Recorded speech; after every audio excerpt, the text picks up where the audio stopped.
Continuamos en Quien es Quien a través de Diamante FM 98.7 TN1. Nos acompaña este día el expresidente de la República, doctor Julio María Sanguinetti. Usted fue uno de los principales impulsores de la actual constitución que rige en Uruguay, de la última reforma del año 96, que justo este año se cumplen 20 años de que se aprobó esa reforma. ¿Sirvió, fue buen negocio electoral para Uruguay o terminó haciendo zafar al Frente Amplio del periodo 2000-2005, donde se produjo ese cataclismo que fue la crisis de aquellos años? Bueno, mire, yo le diría que las constituciones no se hacen para un partido o por una coyuntura electoral. Las constituciones son reglas de juego de la democracia entre las cuales todos funcionamos. A veces nos va bien, a veces nos va mal, con un sistema o con otro. El sistema de doble vuelta, por ejemplo, no le ha hecho bien al Partido Colorado, porque el que quedó tercero sufre más. Es así. Pero cuando lo hicimos no estábamos pensando en a quién le iba para un lado y iba para el otro. Lo que se hizo fue sobre otras bases.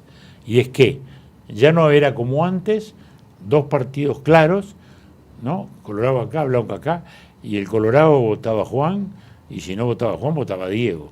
Pero empezó a ocurrir que la opinión se había fragmentado, había aparecido el Frente, habían aparecido otras corrientes, y entonces el que votaba Juan, de saber que iba a ganar Diego, de pronto votaba al otro. O sea, ya ahí lo que había sido un sistema auténtico, porque el doble voto simultáneo no era un invento, el que era Colorado, el que era blanco, había pasado de ser realista. Y a su vez, como consecuencia de esa situación, también había que fortalecer la figura del presidente, de ahí la doble vuelta. Ese fue el propósito.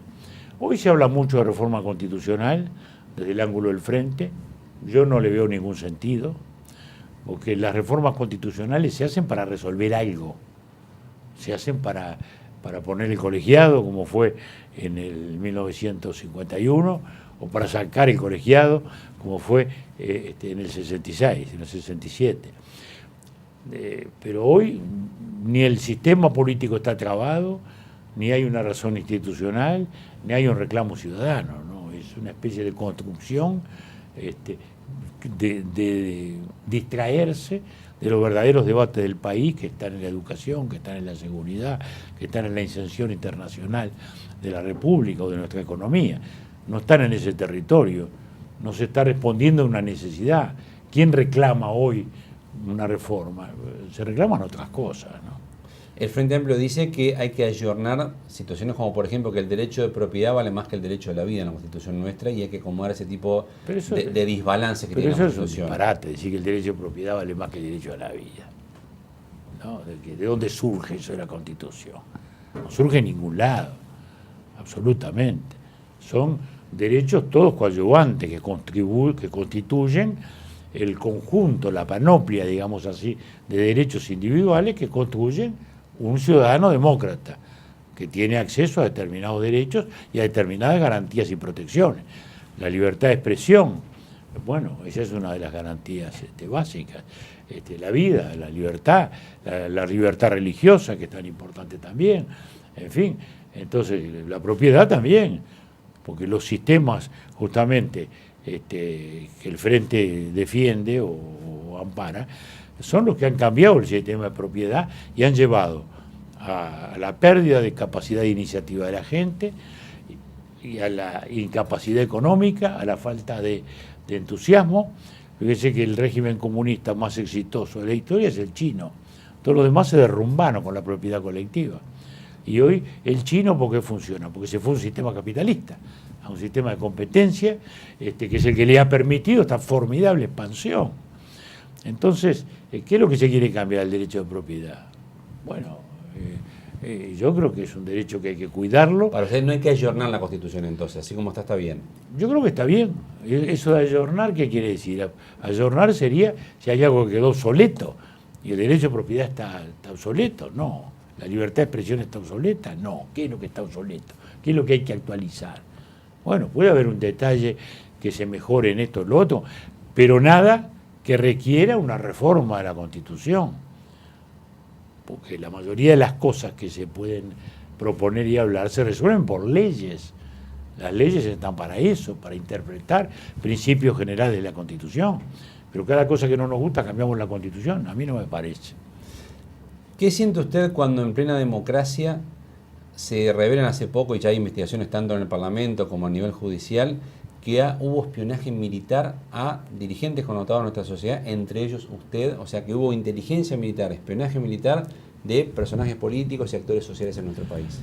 Yo no sé si fue una inteligencia militar, en el sentido de las autoridades constituidas. Los que hemos ejercido el gobierno en todos estos años, hemos tenido lealtad de las Fuerzas Armadas, indudablemente. El Frente Amplio de algún modo puso la prueba de fuego, ¿no? ¿Verdad? Porque en su tiempo eran los grandes hostiles, y con un ministro de Defensa que había sido Tupamaro, que se enfrentaba a tiros con el ejército, bueno, fue al Ministerio de Defensa y ahí se puso la casaquilla y con respeto, porque hoy no está entre nosotros, parecía el más militar de los militares, ¿no? Es decir que yo diría que institucionalmente eso no parece haber existido. Que hay grupitos clandestinos que actuaron y que, sí, eso... ¿Pero eso fue siempre así, dice usted? Yo diría que no siempre fue así, pero los hubo.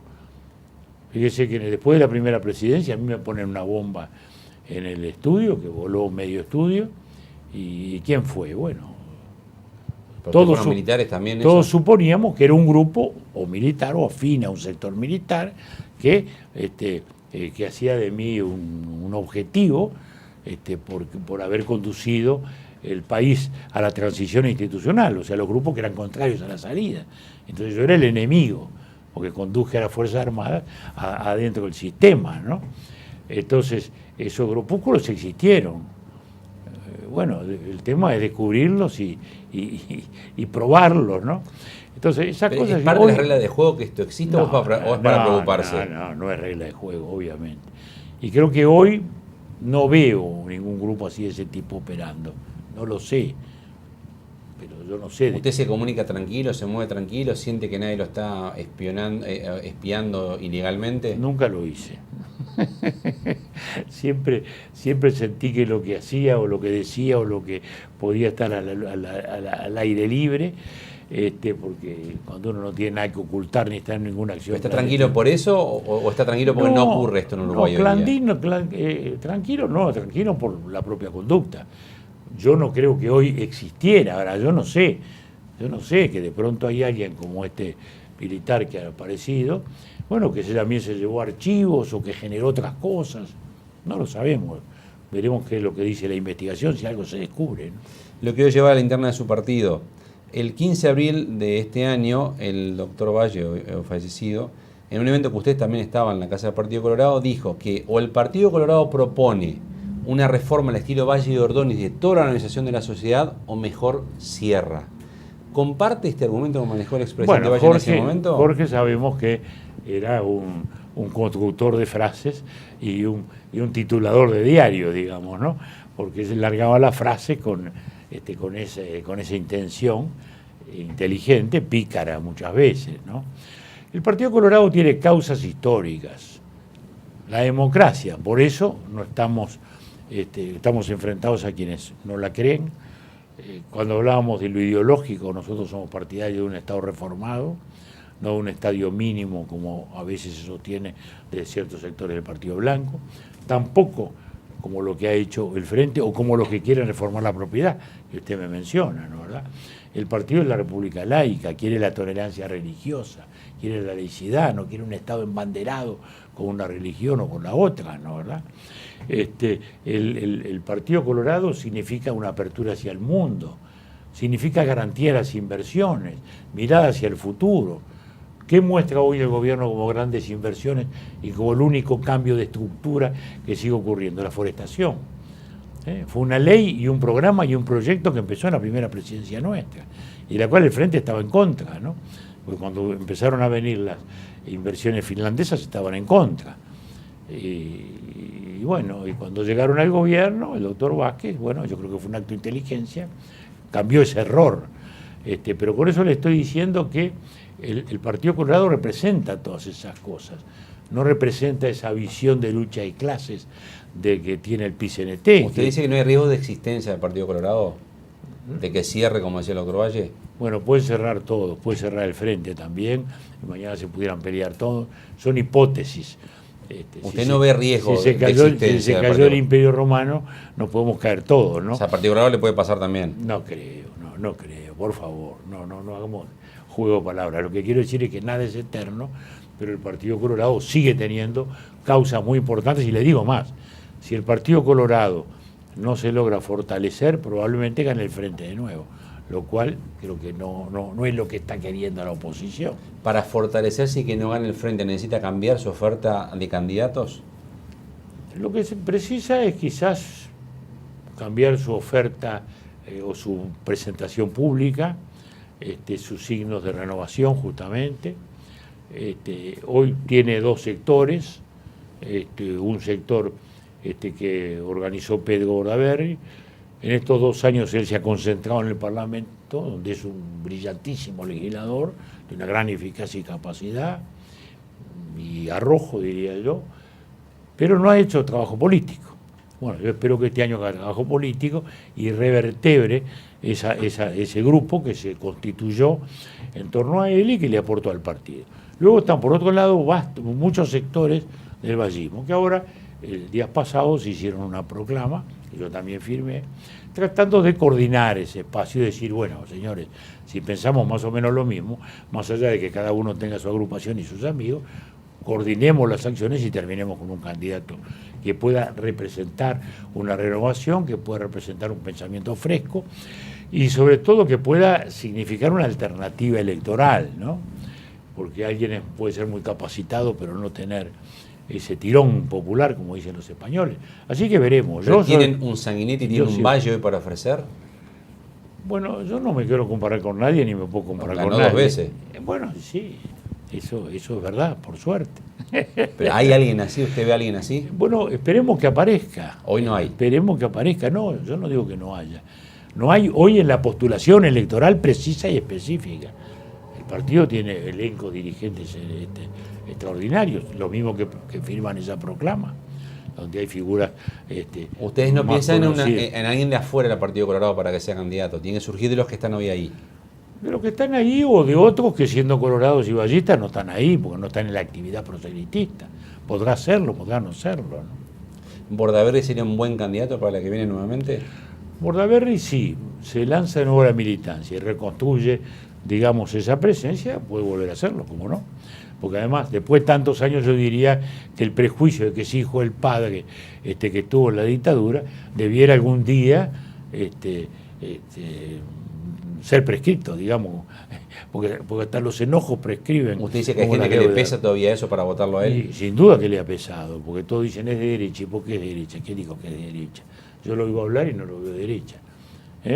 Alguien que está sosteniendo reformas como ha sostenido en la educación, como ha sostenido en la economía, como ha sostenido en la vida política, yo no veo que eso sea derecha. O sea, lo que más le pesa electoralmente a él es el apellido de su padre. Desgraciadamente sí, desgraciadamente sí. En la última elección cometió algunos errores políticos él también. Pero digamos, lo otro sigue pesando más, dice usted. Sigue pesando en todo caso. Yo digo que eso cesará, espero, confío, deseo, anhelo. ¿Cuántas veces alguien se puede candidatear al mismo puesto, al presidente de la República? Bueno, yo diría que el doctor Herrera fue un cumplido ejemplo y el doctor Valle, que acaba de desaparecer, también. Era en otras épocas. Ganó en la quinta. Era en otras épocas. Ganó en la quinta, sí, bueno, pero ganó en la quinta. Sí, en otra época o esta época, ¿no? O esta época también. El doctor Vázquez está en la segunda, ¿no? Bueno, o sea que se puede reiterar y otros que han estado perdiendo. Herrera fue un ejemplo, ¿no? Seguro, la vez que él ganó, después de tantos años, no era él el candidato, ¿no? Pero la vida política tiene eso, mientras se tenga vigencia y voluntad, ¿no? Y deseo, porque también es eso, ¿no? Uno tiene que tener la ambición del cargo, ¿no? No se puede patear un penal si uno no está convencido que lo va a hacer el gol, ¿no? La política es lo mismo, ¿no? ¿Se juega mucho en la elección que viene el Partido Colorado, visto los resultados de las 2 últimas elecciones, que sacó muy pocos votos? Bueno, yo diría que no fueron tan pocos y que debieron haber sido muchos más. El partido estaba para sacar lo que, no solo las encuestas, sino la apreciación, hablaba de algo cercano al 20%, terminó en el 13%, creo que es el piso que sigue teniendo. Ojalá levantemos ese piso y podamos así decidir la elección. Pero si no se levanta ese piso, ¿qué se juega? No me pongo en la pesimista, me pongo en la optimista. El que no es optimista no puede hacer política. Doctor Julio María Sanguinetti, expresidente de la República, gracias por ser parte de Quienes Quieren. Gracias a usted.